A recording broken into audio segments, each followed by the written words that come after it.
Overlap is a really cool feature of the Puppet tool. Now, as you can see here, Hannibal is a flat 2D image.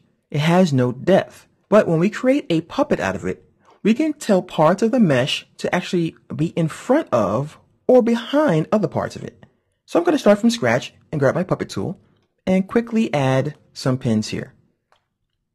Just quickly get something down. And what I'm going to do is I'm going to take his ear and I'm going to move it by the tusk so we can see what happens here. So watch this. I'm going to grab his ear and I'll pull it, and remarkably, it actually goes behind the tusk. How it does that? No idea. And it's Adobe. I don't want to ask any questions because those guys are geniuses over there. Now, I'm going to extend this a little bit so we can see more of this. I'll move this down. What we're going to do now is we're going to go to the overlap tool. And when I click on the overlap tool, I'm going to add a new pin here by clicking one time. And you notice that this area turns white.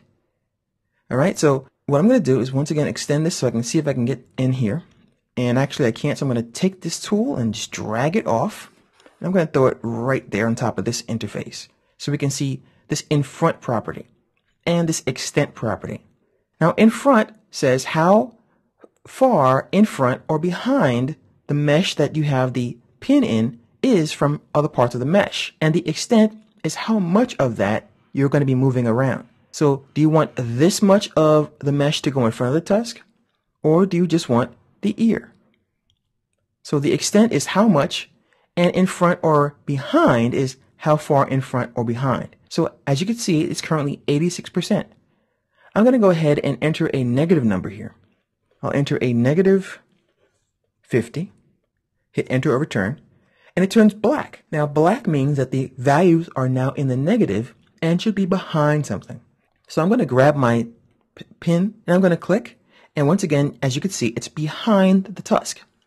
So we're going to grab the overlap tool once again, and I'm going to change this to a positive number, something like 300, something really high. All right, so let me go ahead and click on this pin, and I'll enter 300. It turns white. And when I grab my regular pin tool, watch this. Yes, it's actually in front of the rest of the mesh. Now, once again, like I said, I never ever joke about the people at Adobe because they are smarter than I am, and they probably have technology that can beam them right into my office, and then they have like black suits and they flash something in my eyes and I forget everything. So I'm not going to mess with them. But as you can see, this is incredible technology. I have no idea how it works. So what could you do with this?